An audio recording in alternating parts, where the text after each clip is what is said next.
நாம் கடந்த வாரத்தில் சாபத்தை குறித்து கடந்த சில வாரங்களாக தியானித்து கொண்டே வருகிறோம்.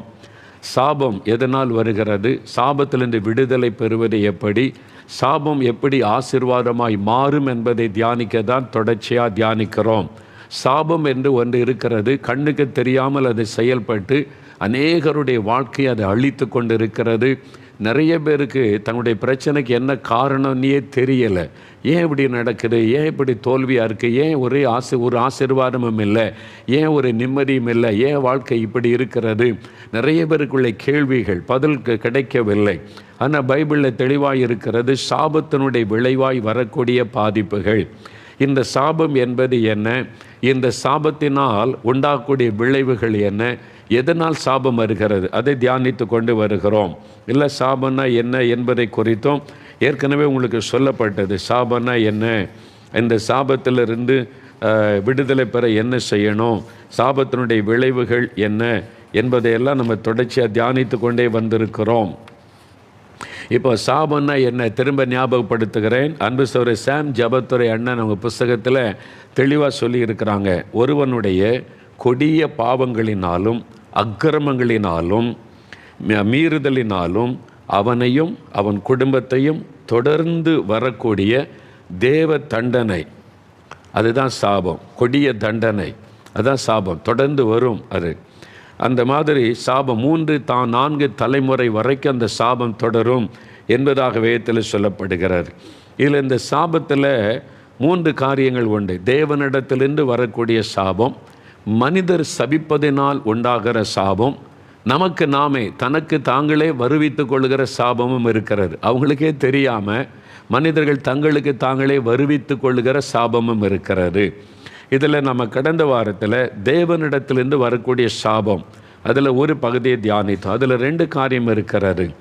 சாபம் எப்படி இந்த உலகத்துக்குள் வந்தது, முதலாவது சபிக்கப்பட்டது யார், அதெல்லாம் பைபிளில் இருக்க வாசித்தோம். ஆதியாகமம் 3ஆம் அதிகாரத்தில் முதலாவது சபிக்கப்பட்டவன் சாத்தான், அப்புறம் மனிதர்கள், மனுஷி. அதனால் பூமி சபிக்கப்பட்டது, நிலம் சபிக்கப்பட்டது, முள்ளும் குறுக்கும் முளைப்பெற்றது. இதெல்லாம் பைபிளிலிருந்து நாம் கடந்த நாட்களிலே தியானித்தோம். அப்போ தேவனிடத்திலிருந்து வரக்கூடிய அந்த சாபங்கள் என்ன அப்படின்னா, முதலாவது ஒரு மனிதனுடைய பாவத்தினால் அவனுக்கு வரக்கூடிய சாபம், அது தேவனுடைய கோபாக்கினையாக தண்டனையாக அவன் மேலே வரும். எல்லா பாவமும் சாபத்தை கொண்டு வராது, நீங்கள் அதை அறிந்து கொள்ளணும். எல்லாத்தையும் சாபம்னு சொல்லிடக்கூடாது. எல்லா பாவமும் சாபத்தை கொண்டு வராது. சில பாவங்கள் அது சாபத்தை நம்முடைய வாழ்க்கையிலே கொண்டு வந்துவிடும். அதான் சில சமுதாயத்துக்கு பாதிப்பை உண்டாக்குகிற பாவங்கள், இரத்தம் சிந்துகிற பாவங்கள், தேவனுடைய உள்ளத்துக்கு வேதனை கொடுத்து அவமானத்தை கொண்டு வரக்கூடிய பாவங்கள், இது மாதிரி உள்ள பாவங்கள் தான் சாபமாக மாறிவிடும். அது தேவ தண்டனையை நமக்குள்ளே கொண்டு வந்துவிடும். அப்போ மற்றவர்கள் சமுதாயம் பாதிக்கப்படும்படி நடந்து கொள்ளுகிறவர்கள் இந்த சாபத்தை அனுபவிக்க வேண்டியது வந்துவிடும். அதை அறிந்து கொள்ள வேண்டும். பாருங்கள், சமுதாயத்தை பாதிக்கக்கூடிய பாவங்கள் அப்படின்னு எடுத்தால் கலப்படம் பண்ணுறது. நம்பி பொருள் வாங்குறவனுக்கு இவன் சம்பாதிப்பதற்கு கலப்படம் பண்ணி அவனுடைய சரீரத்தை வியாதிக்குள்ளாக பாதிப்புக்கு உண்டாக்குறான் பாருங்கள், அவன் சபிக்கப்பட்டவன். அது துன்மார்க்கம். ஒரு பணத்துக்காக கொலை பண்ணுறது, ரத்தம் சிந்த வைப்பது, அதெல்லாம் சாபம். அதெல்லாம் அவன் மேலே சாபமாக அதை சொரிந்து விடும், இறங்கிவிடும், பெரிய பாதிப்பை கொண்டு விடும். அப்போ அநியாயமாய் மற்றவர்களுக்கு தீமை செய்வது, இதெல்லாம் சாபத்தை கொண்டு வரும் என்பதாக நாம் பார்க்கிறோம். இது மாதிரி ஒரு மனிதனுடைய பாவம் தேவனுடைய கோபாக்கினை அவன் மேலே கொண்டு வந்தால் அது தனிப்பட்ட மனிதனுடைய வாழ்க்கையில் வரக்கூடிய சாபம். இன்னொரு சாபம் இருக்கிறது, தேவனிடத்திலிருந்து வரக்கூடிய சாபம், பரம்பரையாக தொடர்ந்து வரக்கூடிய சாபம். இது சந்ததி, ஜெனரேஷன் கர்ட்ஸ் என்று சொல்லுவாங்க. ஜெனரேஷன் கர்ட்ஸ்னா சந்ததியாய் தொடர்ந்து வரக்கூடிய சாபம். இதை குறித்து நீங்கள் பைபிள் அறிந்து கொள்ள வேண்டுமானால் யாத்திராகமம் 20ஆம் அதிகாரம் 4ஆம் வசனத்தை நீங்கள் வாசிக்கும்போது, யாத்திராகமம் 20ஆம் அதிகாரம் 4ஆம் வசனத்தில் ஆண்டவர் ஒரு காரியத்தை சொல்லுகிறார். 5ஆம் வசனம் பாருங்கள். யாத்திராகமம் 20ஆம் அதிகாரம் 5ஆம் வசனம். அதாவது, விக்கிரகத்தை உண்டாக்கி அதை நமஸ்கரித்து சேவிக்கும்போது உன் தேவனாகிய கர்த்தராகிய நான் எரிச்சலுள்ள தேவனாயிருந்து என்னை பகைக்கிறவனை குறித்து பிதாக்களுடைய அக்கிரமத்தை பிள்ளைகளிடத்தில் 3ஆம் 4ஆம் தலைமுறை மட்டும் விசாரிக்கிறவராயிருக்கிறேன். பிதாக்களுடைய அக்கிரமம் பார்த்தீங்களா, பாவம் வேறு அக்கிரமம் வேறு. பெரிய அக்கிரமம் பண்ணுறான்ப்பான்னு சொல்லுவாங்க தெரியுமா. பாவம் என்பது சாதாரணமாய் உள்ளது, அக்கிரமம் அது இவன் பெரிய அக்கிரமக்காரனாக இருக்கிறான் அப்படி சொல்லுவாங்க தெரியுமா. ஆண்டவரே சொல்கிறார், பிதாக்களுடைய அக்கிரமத்தை பிள்ளைகளிடத்தில் 3ஆம் 4ஆம் தலைமுறை வரைக்கும் விசாரிப்பாராம். அதுவே தேவனுக்கு பயந்து பரிசுத்தமாக அவருடைய வழிகளில் நடந்தால் 1000 தலைமுறைக்கும் ஆசீர்வாதம் உண்டாகுமா. பார்த்தீங்களா, ஆசீர்வாதம் 1000 தலைமுறைக்கு, சாபம் 4 தலைமுறை வரைக்கும் தொடரும் என்று வேதம் சொல்லுகிறது. அதனால தான் பாருங்கள், அடுத்த வசனம், என்னிடத்தில் அன்பு கூர்ந்து என் கற்பனைகளை கை கொள்ளுகிறவர்களுக்கோ 1000 தலைமுறைக்கும் நான் இரக்கம் செய்கிறவராயிருக்கிறேன் ஆண்டு சொல்கிறார். என் மேலே அன்பு கூர்ந்து என் கற்பனைகளை கை கொண்டு நடந்தீங்கன்னா 1000 தலைமுறைக்கு இரக்கம் ஆசீர்வாதம் உண்டாகும் உங்களுடைய சந்ததியில். அதே சமயத்தில் அக்கிரமம் செய்து தெய்வ பயம் கூட இல்லாமல் இஷ்டப்படி நடந்து அக்கிரமம் அநியாயம் பண்ணி அடுத்தவனுடைய இரத்தத்தை சிந்த பண்ணுவது, அடுத்தவனுடைய சொத்தை அபகரிப்பது, அடுத்தவனுக்கு வரக்கூடிய நன்மைகளை பிடுங்கிக் கொள்வது, இந்த மாதிரி அக்கிரமம் பண்ணினால் 4 தலைமுறைக்கும் அந்த சாபம் தொடரும். அது பாதிப்பை உண்டாக்கும் என்று வேதத்தில் ஆண்டவர் தெளிவாய் சொல்லி இருக்கிறார். இது பரம்பரையாய் தொடர்ந்து வரக்கூடிய சாபம், பரம்பரையாக ஜெனரேஷன் கர்ட்ஸ் என்று சொல்லுவது. அது கிராமத்தில் சொல்லலாம், அப்பம் பண்ண அநியாயம் பாரு, இப்போ அவன் சந்ததியை தொடர்ந்து வருது அந்த சாபம். அவர் இறந்து போயிடுவார், அவங்களுடைய தகப்பனாரோ அந்த தாத்தாவோ அவங்க அக்கிரமம் பண்ணிட்டு இறந்துருவாங்க. அதனுடைய பாதிப்பு பிள்ளைகளுக்கு, பிள்ளைகளின் பிள்ளைகளுக்கு, தலைமுறைக்கு, குடும்பங்களிலே பாதிப்பு வந்து கொண்டே இருக்கும். நிறைய பேர் இப்போ நான் என்னப்பா பாவம் செய்தேன், நான் ஒழுங்காக தானே இருக்கிறேன், கடவுளை தேடுறேன், இப்படி தானே இருக்கிறேன், ஏன் எங்கள் குடும்பத்தில் இப்படிலாம் நடக்குது. நீங்கள் பின்னால் திரும்பி பார்த்தீங்கன்னா உங்களுடைய தகப்பனார் அல்லது தகப்பனாருடைய தகப்பனார் அது மாதிரி அவங்களுடைய சந்ததி அவங்க செய்த அக்கிரமம் அது உங்களுடைய குடும்பத்தை சாபமாய் தொடர்ந்து வந்து கொண்டு இருக்கும். எல்லாருக்கும் ஆசீர்வாதம் இருக்காது, எல்லாருக்கும் ஒரு நிம்மதி இருக்காது, எல்லாம் இருக்கும், அந்த நன்மையை புசிக்க முடியாது, அந்த மாதிரி உள்ளது. அதை குறித்து நாளைக்கு நம்ம சொல்லலாம், சாபத்தினுடைய விளைவுகள் என்ன என்பதை பார்க்கலாம். இப்போ பரம்பரையாய் தொடர்ந்து வரக்கூடிய சாபங்கள். எங்கள் குடும்பத்தில், எங்கள் கிராமத்தில் எங்களுடைய சொந்தக்காரங்க சொக்காரங்க அப்படின்னு சொல்லுவாங்க. அதை நெருங்கின உறவினர்களை சொக்காரங்க அப்படின்னு கிராமத்தில் சொல்லுவாங்க. எங்கள் சித்தப்பா பெரியப்பா அந்த மாதிரி ஃபேமிலியாக வைராக்கள்னு சொல்லுவாங்க. அந்த மாதிரி குடும்பங்கள், அந்த மாதிரி குடும்பத்தில் எங்கள் குடும்பத்தை சார்ந்த சிலர் குடும்பங்களில் அவங்களுடைய விரல் இது மாதிரி 5 விரல் இருக்கார், இப்படி ஒட்டி இருக்கும், அந்த 3 விரல் ஒட்டி இருக்கும், இப்படி இருக்கும். எங்கள் நெருங்கின சொந்தத்தில் சில குடும்பங்களில் 2-3 குடும்பங்களில் அப்படி. நான் சின்ன பையனாக இருக்கும்போது இதெல்லாம் பார்த்துட்டு, ஏன் நம்ம குடும்பத்தில் இருக்கிற நம்ம சித்தப்பா பெரியப்பா இது மாதிரி ஃபேமிலியில் இப்படி இருக்குது அப்படின்னு சொல்லி எங்கள் பாட்டி இடத்துல கேட்டேன், சின்ன ஸ்கூலில் படிக்கும்போது. அப்போது அவங்க ஒரு காரியத்தை, நடந்த சம்பவத்தை வேதனையோடு சொன்னாங்க. அதை முந்தின தலைமுறை, தாத்தாக்கள் காலம் இருக்குல்ல, முந்தின தலைமுறை, இப்போ இல்லை, அவங்க உயிரோடு இல்லை, முந்தின தலைமுறையில் அவங்கெல்லாம் இந்த கிராமத்தில் ரொம்ப பணம் வசதி திமிரு வந்துடும்ல, நிறைய பேருக்கு பணம் அது பேர் திமிரு அதுவும் 4-5 பேர் சேர்ந்துட்டு அவ்வளோதான் நாட்டாங்க பண்ணுறதுன்னு சொல்லுவாங்க பார்த்தீங்களா. அந்த மாதிரி இருந்திருக்கிறாங்க கிராமத்தில். அதனால் அவங்கெல்லாம் பெரிய குடும்பம், அவங்கெல்லாம் வசதி உள்ளவங்க, அவங்கெல்லாம் ஒன்று சேர்ந்துட்டு அப்படி தான் இருந்திருக்கிறாங்க. நிறைய வயல் நிலம், விவசாயம், அதான வேலைக்காரங்க வேலைக்காரிகள் எல்லாம் சம்பரமமாக வாழ்ந்திருக்காங்க. அப்போது ஒரு ஏழை மனிதனுடைய ஒரு மாடு, ஒரு பசுமாடு, ஏழை மனுஷனுடைய பசுமாடு வயலில் நுழைஞ்சு அந்த பயிரை மேய்ந்து விட்டார். மாட்டுக்கு என்ன தெரியும், இது வயல், இது அவங்க வயல், இவங்க வயல் தெரியுமா, தெரியாது. அதாவது வேலி அடைக்கப்படலை, திறந்து கிடக்குன்னா அது போய் சாப்பிடும் பச்சையில். அந்த மாட்டுக்கு என்ன தெரியும். அது மேய்ந்த உடனே இவங்க வேலைக்காரங்களை விட்டு பிடிச்சி கொண்டு வந்தால் இவங்கெல்லாம் உட்காந்துருக்காங்க 2-3 பேர் எல்லாம். யார் மாடு, இவன் வீட்டு மாடு. என்ன தைரியம் இருந்தால் நம்ம நிலத்தில் இந்த மாடு மேயும். அந்த ஆள் வேணுக்குன்னு மேய விடலை. இந்த மாடு தன்னால் பயிரை பார்த்த உடனே வேலியெல்லாம் தாண்டி குதித்து மேயிற மாட்டெல்லாம் நான் பார்த்துருக்குறேன். அது அவ்வளோதான், அவனை கூப்பிட்டு திட்டி கண்டித்து அனுப்பியிருக்கணும். இவங்க திமிரில் என்ன பண்ணாங்க பாருங்கள், வேலைக்காரங்களாம் கூப்பிட்டு இந்த மாட்டை உயிரோட தோலை விரி. எவ்வளோ கொடூரம் இல்லை. எங்கள் பாட்டி சொன்ன போது எனக்கு இருதெல்லாம் அப்படியே அதிர்ந்துட்டு, ஏதோ ஒரு காரியத்துக்கு அதை அடித்து கொண்டு போட்டாங்கன்னா கூட டக்குன்னு செத்து போயிடும். உயிரோட தோலை உரிக்கிறத நான் கற்பனை பண்ணி பாருங்கள், நம்ம இருதய கொலையை நடுங்குது அப்படியே. அது எப்படி கதறி இருக்கும் அந்த மாடு இல்லை, உயிரோட தோலை உரிச்சிருக்கிறாங்கன்னா, திமிர் இல்லை, பண திமிர், அந்த மாதிரி அதிகார திமிரில் உரிச்சு அனுப்பின்னு அது கதறி கொண்டு போய் கீழே விழுந்து மரித்து போனது. அந்த மாட்டினுடைய கதறுதலின் சத்தம் தேவ சமூகத்துக்கு போனது.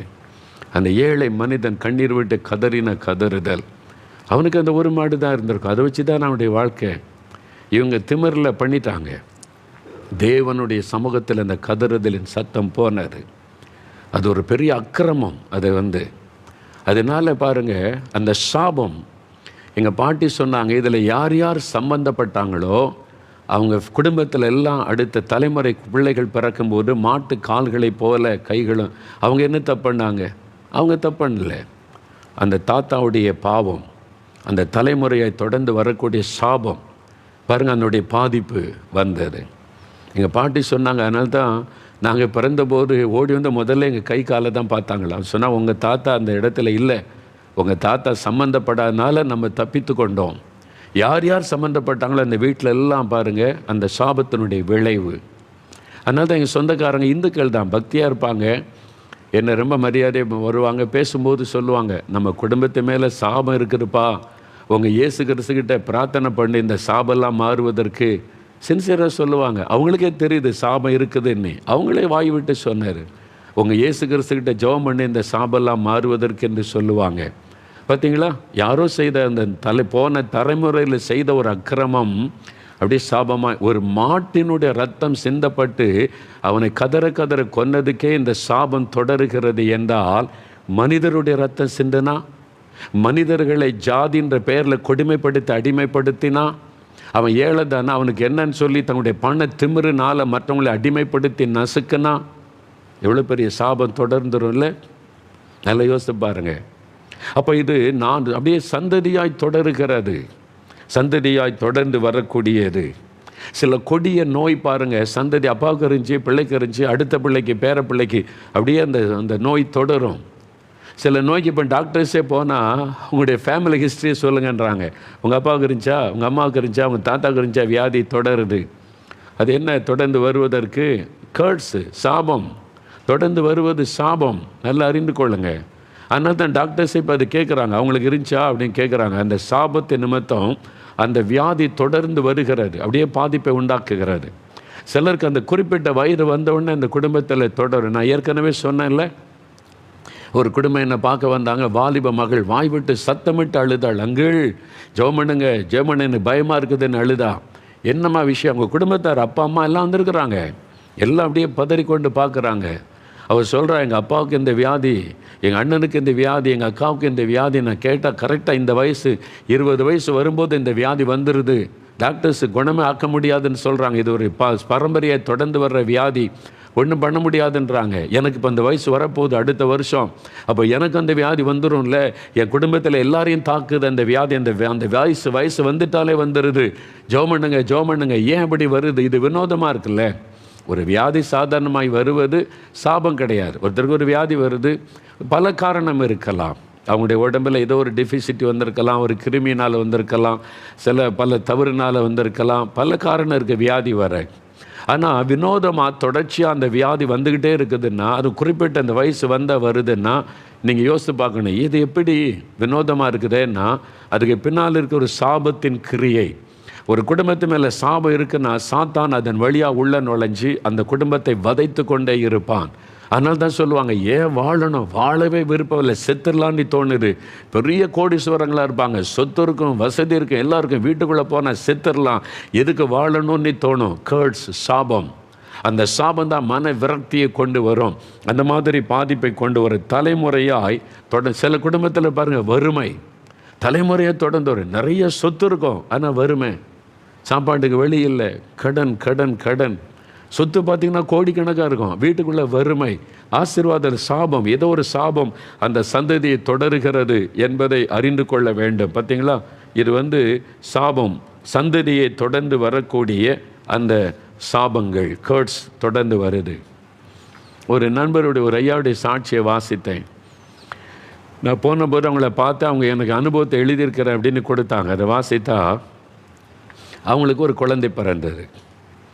அந்த குழந்தையால் நடக்க முடியாது, கை காலெல்லாம் வளைந்து பாதிக்கப்பட்டு பொம்மை மாதிரி ஒரு குழந்தை. ரொம்ப துக்கம் அடைஞ்சிட்டாங்க. கவர்மெண்ட்டில் பெரிய ஆஃபீஸராக வேலை செய்கிறாங்க. நல்ல சம்பளம், நல்ல வசதியான பிள்ளை இப்படி பிறந்திருக்குது, பாதிக்கப்பட்டிருக்குது. குழந்தையால் பேச முடியல, நடக்க முடியல, அப்படி கஷ்டம். எப்படி இருக்கும்ல? அது மாதிரி குழந்தைய பார்த்தோன்னே ரொம்ப மனம் உடஞ்சிட்டார். எத்தனையோ ஆஸ்பத்திரி, எத்தனையோ டாக்டர்ஸ் எல்லாம் பார்த்துட்டாங்க, முடியாதுன்ட்டாங்க. கடைசியில் இங்கே போங்க, அவங்க ஒரு ஊழியக்காரர் இருக்கிறாரு, நல்ல ஜெபம் செய்வார், அங்கே போனீங்கன்னா நிறைய பேர் சுகலாம் அடைகிறாங்க அப்படின்ன உடனே இவர் இந்த குழந்தையெல்லாம் தூக்கிட்டு தன் மனைவியோடு போனார். அது மாதிரி கூட்டத்துக்கெல்லாம் அவர் போய், இப்போ கிறிஸ்தவர் தான், பக்தி உள்ளவர் தான், ஆனால் அந்த மாதிரி கூட்டம் பிரச்சனைலாம் பார்த்ததில்லை. ஆனால் இவர் போனார். இந்த குழந்தையெல்லாம் காமிச்சு, என் குழந்தைக்காக ஜெபிக்கணும், ரொம்ப வேதனையோடு போய் நின்றார். அந்த ஊழியக்காரர் குழந்தையே பார்க்கலையாம். குழந்தைய பார்த்தார், அவ்வளோதான், சட்டையே பட, அதுக்கு முக்கியத்துவம் கொடுக்கலை. இவரை கூப்பிட்டு, நீ உன் பாவத்தை விட்டு மனம் திரும்பு, நீ கடந்து வந்த பாதையில் உன்னால் பலர் பாதிக்கப்பட்டிருக்கிறாங்க. அவர் அப்படியே சொல்லிட்டார், நீ கடந்து வந்த பாதையில் உன்னால் சிலர் பாதிக்கப்பட்டிருக்கிறாங்க, உன்னை குறித்து வேதனை அடைஞ்சிருக்க, உனக்கே தெரியாது. அந்த பாதிப்பு சாபமாக உன் பிள்ளை மேலே இறங்கி இருக்குது. நீ யோசித்து பாரு, நீ செய்த அநியாயம், நியாயமற்ற காரியம், யோசித்து பார்த்து மனம் திரும்பு போ அப்படின்னு சொல்லிட்டாரு. இவருக்கு ரொம்ப வருத்தம், என்னடா என் பிள்ளை கொண்டு போனால் பிள்ளைக்காக அவர் ஜெபம் பண்ணுவார், சுகம் கிடைக்கும்னு பார்த்தா என்னை கூப்பிட்டு திட்டி அனுப்புகிறாரு அப்படின்னு சொல்லி இவர் போன பிறகு உட்காந்து யோசித்தாராம், என்னது, ஏன் அந்த தெய்வ மனுஷன் அப்படி சொன்னார். அப்போ தான் ஆண்டவர் அவருக்கு உணர்த்த ஆரம்பித்தார். ஆண்டவர் அவருக்கு காரியத்தை சொல்ல ஆரம்பித்தார். ஆண்டவர், என்ன அப்படி என்ன தப்புண்ட, பக்தியாக இருக்கிறேன், சர்ச்சுக்கு போகிறேன், காணிக்கெல்லாம் கொடுக்குறேன், நான் பக்தி உள்ள கிறிஸ்தவன் தானே. அப்போ ஆண்டவர் சொன்னாராம், நீ படிக்கும்போது, காலேஜில் படிக்கும்போது இடத்துக்காக அப்ளை பண்ணும்போது இவருக்கு தெரிந்த ஆட்கள் மூலமாக இன்னொருத்தருக்கு கிடைக்க வேண்டிய சீட்டை இவர் பறித்து கொண்டார். நியாயமாக இன்னொரு ஆள் தான் மார்க் எடுத்திருக்கார், அவனுக்கு தான் அந்த சீட்டு. ஆனால் இவர் தெரிஞ்ச ஆள் மூலமாக உள்ள நுழைஞ்சி, எனக்கு அந்த இடம் வேணும், சீட்டு வேணும், அவங்க குடும்பத்தார் மூலமாக பேசி அந்த சீட்டை தனக்கு பறித்து கொண்டார். பாதிக்கப்பட்ட ஆள் யாருன்னு இவருக்கு தெரியாது, ஆனால் நியாயமாக அந்த ஆளுக்கு கிடைக்கணும். அதை இவர் தன்னுடைய செல்வாக்கை பயன்படுத்தி படிப்புக்காக இன்னொருத்தருக்கு கிடைக்க வேண்டியதை தனக்கு பறித்து கொண்டார். அப்போ அந்த ஆள் துக்கப்பட்டிருப்பார்ல, எனக்கு கிடைக்க. இன்றைக்கி நீட்டு தேர்வுனால் நான் டாக்டர் ஆகியிருக்கணும், ஆனால் அந்த நீட்டு தேர்வுனால் நான் இழந்துட்டேன்னு தற்கொலை பண்ணுறாங்க பாருங்கள். இட்ஸ் எ கர்ஸ், இது ஒரு சாபம். அவங்க படித்து அவங்க கனவில் வந்தாங்கல்ல, எனக்கு இவ்வளோ மார்க் இருக்குது, நான் டாக்டருக்கு படிக்க வாய்ப்பு இருக்குது, தட்டி பறிக்கப்படுகிறது. அது சாபத்தை உண்டா. யார் சம்மந்தப்படுறாங்களோ அவங்க எல்லாம் பின்னால் பாதிக்கப்படுவாங்க பாருங்கள். சாபம் உண்மையில் அது சாபத்தை கொண்டு வரும். உடனே தெரியாது, அதனால தாங்க அது காரியம் உடனே ஒன்று நடக்காதில்ல. அதனால தான் துணிகரம் கொள்ளுகிறது மனுஷனுடைய உள்ளம். பாருங்கள், தாத்தாக்கள் அக்கிரமம் பண்ணாங்க, அவங்களுக்கு ஒன்றுமே ஆகலை, அடுத்த தலைமுறை பாதிக்கப்படுது. 4 தலைமுறை வரைக்கும் நான் விசாரிப்பேன்றார் ஆண்டவர். இவர் பண்ண ஒரு மிஸ்டேக் பாருங்கள், இன்னொருத்தர் பாதிக்கப்பட்டாங்க, அவங்க யாருன்னே இவருக்கு தெரியாது, ஆனால் அவங்க துக்கப்பட்டாங்க. எனக்கு கிடைக்க வேண்டியது யாரோ ஒருத்தருக்கு கொடுத்துட்டாங்க, யாரோ ஒருத்தருக்கு ரெக்கமெண்டேஷனில் கொடுத்துட்டாங்க, எனக்கு கிடைக்க வேண்டிய சீட்டு. அவர் துக்கப்பட்டான்ல, அந்த வேதனை, இது ஒரு அநியாயம். நீ அநியாயமாய் ஒருத்தருடைய ஆசீர்வாதத்தை திருடி கொண்டாய், எடுத்துக்கொண்டாய், அந்த பாதிப்பு. 2வது ஆண்டவர் உணர்த்தினார், ப்ரமோஷன். வேறு ஆளுக்கு தான் ப்ரமோஷன், ஆனால் வேறு ஆளுக்கு கிடைக்க வேண்டிய ப்ரமோஷனை இவர் தன்னுடைய அந்த செல்வாக்குனால தான் அதை தட்டி பறித்து கொண்டார். ஆமாம், நியாயமாக இன்னொரு ஆளுக்கு தான் அது ப்ரொமோஷன் கிடைச்சிருக்கணும், ஆனால் இவர் தன்னுடைய செல்வாக்குனால அதை பயன்படுத்தி இவர் வாங்கிட்டார் அதை. அப்போ நியாயமாய் கிடைக்க வேண்டிய அந்த மனிதன் துக்கப்பட்டிருப்பான், எனக்கு தானே கிடைக்கணும் இந்த ப்ரொமோஷன், எனக்கு தானே பதவி உயர்வு, அவனுக்கு எப்படி கொடுத்தாங்க, அது அவனுக்கு செல்வாக்கு இருக்குது, அவனுக்கு ரெக்கமெண்டேஷன் இருக்குது. அப்போ நியாயமாக இன்னொருத்தனுக்கு கிடைக்க வேண்டியதை தட்டி பறித்து கொண்டதுனால அவனுடைய உள்ளம் துக்கப்படும் பாருங்க. தேவன் அதை கவனித்தார். அந்த இவருக்கே தெரியல. இந்த 2 காரியத்தை ஆண்டவர் உணர்த்தினார். நீ படிக்கும்போது, நீ வேலைக்கு சேர்ந்து, நீ ப்ரொமோஷனுக்கு, இன்னொருத்தருக்கு கிடைக்க வேண்டிய நன்மையை நீ தட்டி பறித்தாய். உன் பணத்தினால, செல்வாக்குனால நீங்கள் தட்டி பறிக்கும்போது இன்னொருத்தருக்கு நியாயமாய் கிடைக்க வேண்டிய நன்மையை, உயர்வை, ஆசீர்வாதத்தை தட்டி பறிக்கும் போது it will become a curse upon you. அது உங்கள் மேலே சாபமாய் மாறிவிடும். அறிந்து கொள்ளுங்க. இதை நான் சொல்லலை, அவர் அந்த ட்ராக்ஸில் எழுதியிருக்கிறார். எனக்கு அது தெரியாது. நான் நினச்சேன் நம்ம பக்தியாக இருக்கிறோம், ஜெபிக்கிறோம், கடவுள் மேலே நம்பிக்கையாக இருக்கிறோம், நமக்காக மற்றவங்கெல்லாம் ஹெல்ப் பண்ணுறாங்கன்னு சொல்லி இன்னொருத்தருக்கு நியாயமாய் கிடைக்க வேண்டியதை பறிக்கும்போது சாபம். பார்த்தீங்களா? அது ஆண்டவர் உணர்த்தினாராம். அது வரைக்கும் அது தப்புன்னு தெரியல. எனக்கு செல்வாக்கு இருக்குது, எனக்கு பணம் இருக்குது, அதை வச்சு நான் அப்படியே மேலே வர்றேன் அப்படின்னு நினச்சார். அப்போ தான் ஆண்டவர் உணர்த்தினார். அந்த சாபம் இன்றைக்கி உன் பிள்ளை மேலே இறங்கி இருக்கிறாரு. இன்னொருத்தனுடைய வேதனை, இன்னொருத்தனுக்கு கிடைக்க வேண்டியதை நீ தட்டி பறிச்சல்ல, அந்த வேதனையின் சாபம் மேலே வந்திருக்குது. அது உன் குடும்பத்தில் இறங்கி பிள்ளை பாதிக்கப்பட்டிருக்க ஜெனரேஷன் கர்ட்ஸ்.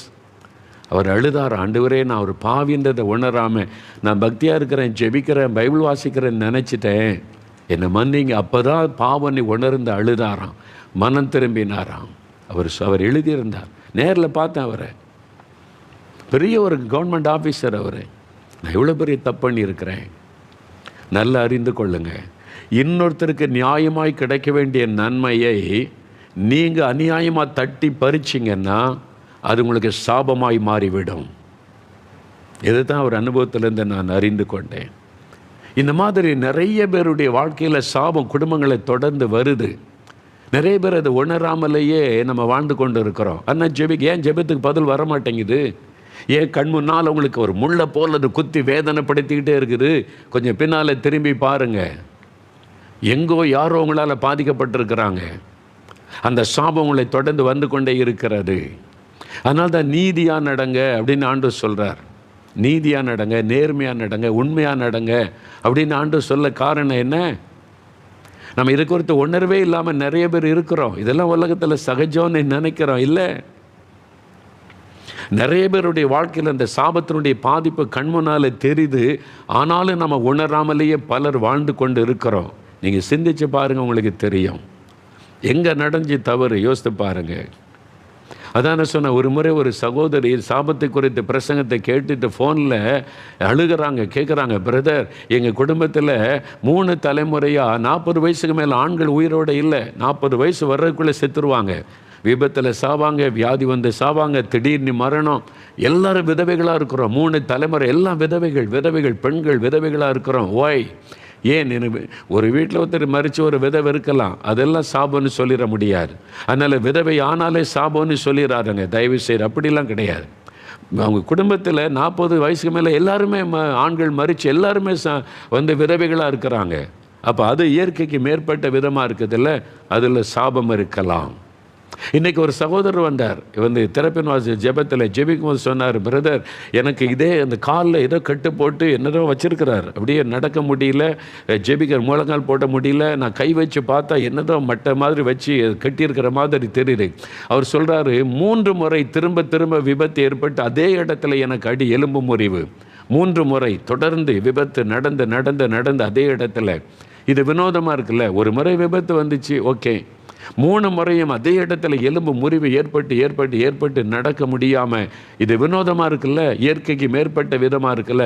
இதுக்கு பின்னால் இருக்க ஏதோ சாபமாக இருக்கலாம். நம்ம அதை யோசிக்கணும். அப்போ அதை நீங்கள் தான் உட்காந்து யோசிக்கணும். நீங்கள் தான் உட்காந்து வேறு வசனத்தின் வெளிச்சத்தில் யோசித்து பார்த்து ஜெபிக்கணும். எதனால் இந்த காரியம் தொடருகிறது என்பதை அறிந்து நீங்கள் தான் சோதித்து பார்க்கணும். இந்தோனேஷியாவில் எழுப்புதல் நடந்து கொண்டிருந்த ஒரு காலம், எழுப்புதல் நடந்து கொண்டு இருக்கிறது. மெல்டாரி என்கிற ஒரு ஊழியக்காரர், அவங்க ஒரு டீமாக எல்லாம் போய் ஜோம் பண்ணுவாங்க. சுவிசேஷ பலத்து அற்புதம் நடக்கும். சப்பானி நடப்பாங்க, மரித்தோர் எழுந்திருப்பாங்க. அந்த மாதிரி அற்புதங்கள். மெல்டாரி என்கிற ஒரு சகோதரருடைய தலைமையில் ஒரு டீம், ஒரு குழுவாக போய் ஊழியம் செய்வாங்க. மலைகளில் ஒரு சமயம் மலைகளில் வசிக்கிற மலைவாசி மக்கள் அவங்களுக்கெல்லாம் சுவிசேஷ அறிவிக்க போனபோது மூளை வளர்ச்சி இல்லாத, நடக்க முடியாத ஒரு குழந்தைய தாய் கொண்டு வந்து அழுகிறாங்க, கண்ணீர் விட்டு, என் குழந்தைக்காக ஜெபிங்க, என் குழந்தையை சுகமாக்கணும், இயேசு கிறிஸ்து, நீங்கள் சொல்கிற இயேசு கிறிஸ்து இறக்க செய்யணும், ஜெபம் பண்ணுங்கன்னு. அந்த குழந்தை பார்த்தா மூளை வளர்ச்சியில் கை கால்களெல்லாம் செயலற்ற பொம்மை மாதிரி இருக்கிறது. அப்போ அந்த தாயினுடைய கண்ணீரை பார்த்து அவங்களுக்கு ரொம்ப பாரம். அதனால் பாருங்கள், ரொம்ப கண்ணீரோடு ஜெபிக்கிறாங்க, உடைந்த உள்ளத்தோடு ரொம்ப ஜெபிக்கிறாங்க, ரொம்ப பாரத்தோடு ஜெபிக்கிறாங்க. ரொம்ப பாரத்தோடு எல்லாம் சேர்ந்து அழுதழுது ஜெபித்தாலும் பதில் வர மாட்டேங்குது, அற்புதம் நடக்க மாட்டேங்குது. அவங்க ஜெபம் பண்ணி செத்தவங்கெல்லாம் உயிரோடு எழுப்பப்பட்டு இருக்கிறாங்க, அவ்வளோ அற்புதம் நடந்தது. ஆனால் இந்த குழந்தை காரியத்தில் ஆண்டவர் அமைதியாக இருக்கிறாரு, ஒன்றும் நடக்க மாட்டேங்குது.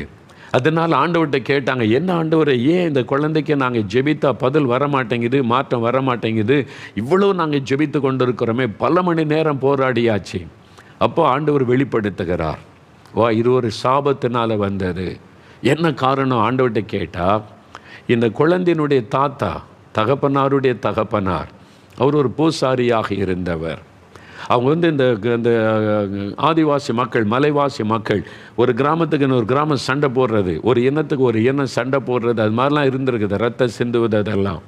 அப்போ சண்டை போடும்போது தங்களுடைய மக்கள் வெற்றி பெறணும், தங்களுடைய இனம் வெற்றி பெறணும்னு சொல்லி குழந்தையை உயிரோட பலி செலுத்துவது.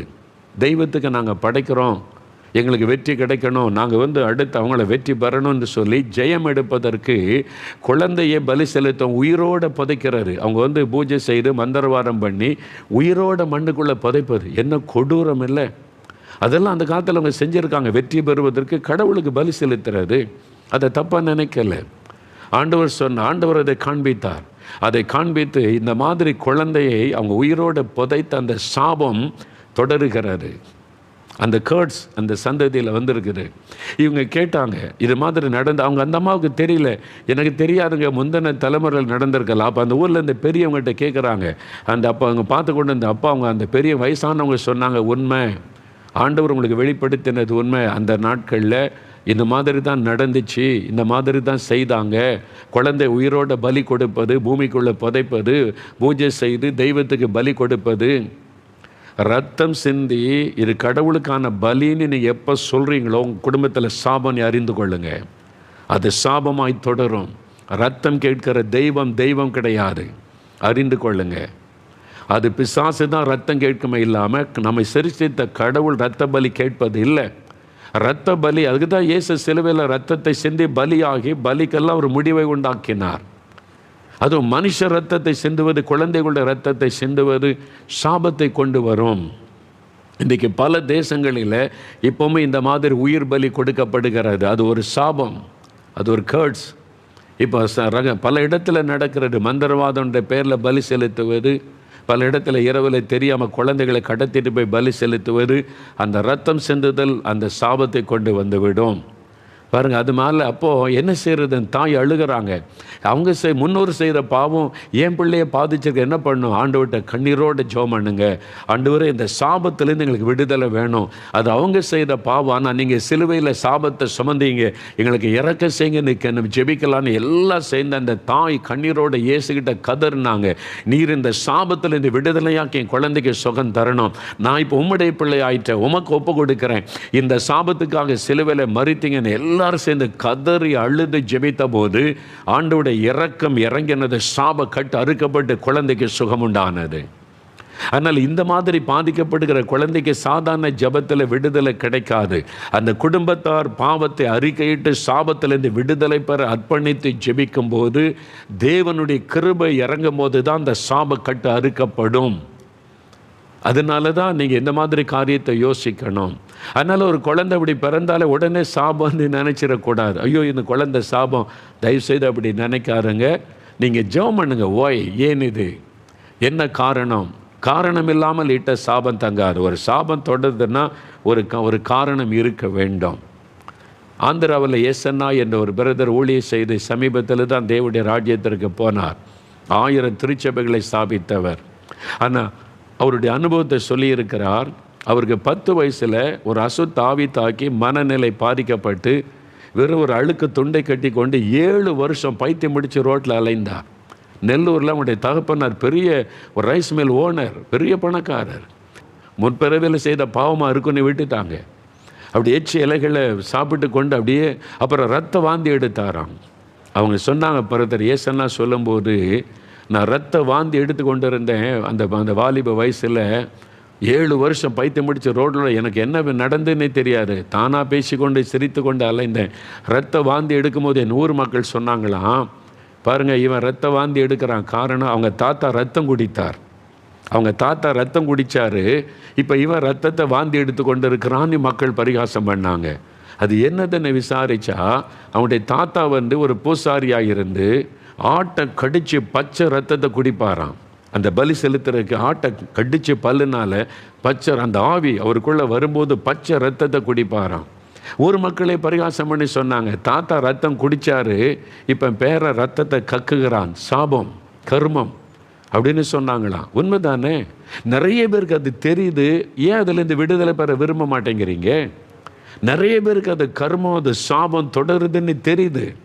ஆனால் அதுலேருந்து விடுதலை பெற வெளியே வர நிறைய பேருக்கு மனம் இல்லை. தவறான இடத்துல தான் திரும்ப திரும்ப திரும்ப அது தேடி விடுதலை பெற நினைக்கிறாங்க. விடுதலை இல்லை. மெய்யான விடுதலை கொடுக்க நம்மை சாபத்திலிருந்து விடுதலையாக்குகிற ஒரு இரட்சகர் தேவை. அதுதான் நீங்கள் அறிந்து கொள்ளணும். அதுக்கு தான் இயேசு இந்த சாபத்திலிருந்து நம்மை விடுதலையாக்க அவர் சிலுவையிலே சாபமானார். எந்த சாபத்தையும் மாற்ற இயேசு கிறிஸ்து என்கிற இரட்சகரால் தான் முடியும். மற்ற எல்லாரும் பணம் கேட்பாங்க, பரிகாரம் செய்யணும், அது கொடு, இதை கொடு, அது கொண்டு வா, இவ்வளோ பணம் கொடுன்னு. இயேசுகிட்ட ஒன்றும் கிடையாது, இலவசம். ஆனால் அந்த பாவத்தை உணர்ந்து குடும்பம் மனம் திரும்பி ஒப்பு கொடுக்கணும். ஐயோ, இந்த பாவத்துக்காக நாங்கள் கண்ணீரோடு வந்திருக்கிறோம், இறக்கம் செய்யணும், மன்னிக்கணும், இந்த சாபத்தை இந்த விடுதலை வேண்டும்னு நீங்கள் இயேசுவண்டை வரும்போது தான் அந்த விடுதலை கிடைக்கும். அதனால் ஒரு மனிதனுடைய பாவம் சந்ததியை தொடர்ந்து வரும். சில அக்கிரமங்கள் 3 4 தலைமுறை வரைக்கும் சாபம் தொடரும். அது வியாதியின் பாதிப்பாக இருக்கலாம், வறுமையின் பாதிப்பாக இருக்கலாம், கடன் பிரச்சனையின் பாதிப்பாக இருக்கலாம். எதை செய்தாலும் தடை, எதை எடுத்தாலும் ஆசீர்வாதம் இல்லை, டிப்ரெஷன், மன அழுத்தம், குழப்பம், நிம்மதியற்ற நிலைமை, எதை எடுத்தாலும் தடைகள், ஒரு ஆசீர்வாதமும் இல்லை என்கிற நிலைமை தொடர்ந்து கொண்டே இருக்கும். அது சாபமாக இருக்கும். அதுதான் நீங்கள் கண்டுபிடிக்கணும். வசனத்தின் வெளிச்சத்தில் நீங்கள் கண்டுபிடிச்சி ஒப்பு கொடுத்து சிலுவையில் அறையப்பட்ட சாபமான இயேசுகிட்ட அப்பா எங்களுக்கு இரக்கம் செய்யுங்க நீ கண்ணீரோடு ஜெபிக்கும் போது அவருடைய கிருபை, அவருடைய இரக்கம் சாபத்தை உடைத்து அதை ஆசீர்வாதமாய் மாற்றும். அப்போது கர்த்தரிடத்திலிருந்து வரக்கூடிய சாபம், நம்மை சிருஷ்டித்த தேவனிடத்திலிருந்து வரக்கூடிய சாபம் சில அக்கிரமங்கள் நிமித்தம் சந்ததியாய் தொடர்ந்து வந்துவிடும். இப்போ நீங்கள் யோசிங்க, உங்கள் வாழ்க்கை நீங்கள் நல்லவங்க தான், நீங்கள் நேர்மையாக நடக்குன்னு உங்களை பிரயாசப்படுறீங்க. ஆனால் ஏன் இந்த பாதிப்பு இருக்குது? உங்களுடைய தகப்பனார், உங்கள் தகப்பனாருடைய தகப்பனார் 3 4 தலைமுறையாக தொடரும்னு சொல்லியிருக்கிறாரே. அதில் முக்கியமான ஒரு பாவம் என்னவென்னு சொன்னால், ரோமர் 1 அதிகாரத்தில் எழுதியிருக்குது, இந்த வசனத்தில் இருக்குது.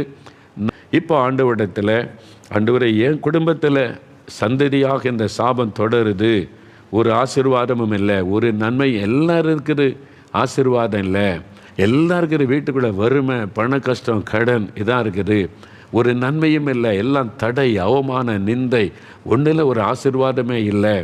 யோசிங்க, ஆண்டவருடைய சமூகத்தில் வாங்க, ஆண்டவர் இயேசுவை நோக்கி கேளுங்க, என்ன காரணம் ஆண்டவரே, எதுவாக இருந்தாலும் நீங்கள் விடுதலை தர முடியும், எங்களுக்கு ஒரு வழி காட்டுங்க, எங்களுக்கு உதவி செய்யுங்க அப்படின்னு இயேசுகிட்ட கேளுங்க. ஆண்டவர் இயேசு தான் அந்த சாபத்தை முறித்து ஆசீர்வாதமாக அதை மாற்ற முடியும். பணம் கொடுத்தெல்லாம் சாபத்திலிருந்து விடுதலை பெற முடியாது. நல்லா அறிந்து கொள்ளுங்க. இந்த மாதிரி குறுக்கு வழியில் போய் மாற்றிடலாம் நினச்சி சாபம் மேலே மேலே கூடிக்கிட்டே தான் இருக்குமே தவிர கடைசியில் ஒன்றும் பண்ண முடியாது. உங்கள் கர்மம் முன்னோர் நீங்கள் போன பிறவியில் செய்த பாவமாக இருக்கும் அப்படின்னு சொல்லிட்டு போயிடுவாங்க. அவ்வளோதான். போன பிறவிலாம் கிடையாது, இந்த பிறவி தான், இந்த பிறவியில் நடந்தது தான். கடைசியில் அந்த வார்த்தையை சொல்லிவிட்டு அது அப்படி சொல்லப்படுகிறது, நம்பப்படுகிறது அப்படின்னு சொல்லிட்டு போயிடுவாங்க பணத்தை வாங்கிட்டு.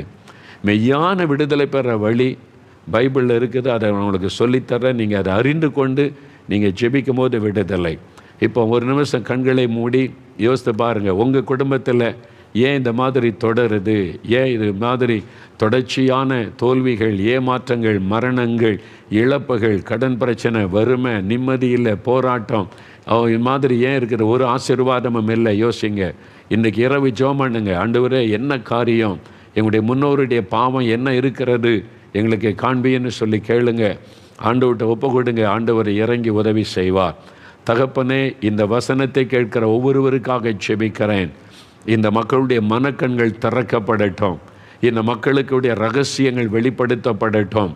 ஆண்டவரே, எதனால் இந்த சாபம், எதனால் இந்த வேதனை, எதனால் இந்த கண்ணீர், எதனால் நிந்தை, அவமானம், பாடுகள், அதை தெளிவாய் அறிந்து கொண்டு விடுதலை பெற்றுக்கொள்ள ஆண்டவர் சத்தியத்தை அவளுக்கு வெளிப்படுத்தும். சத்தியத்தை அறிவீர்கள், சத்தியம் உங்களை விடுதலையாக்கும் என்று சொன்னீரே. வேத வசனத்தின் சத்தியத்தை அறிந்து கொள்ள இந்த பிள்ளைகளுக்கு கிருபை தாரும்.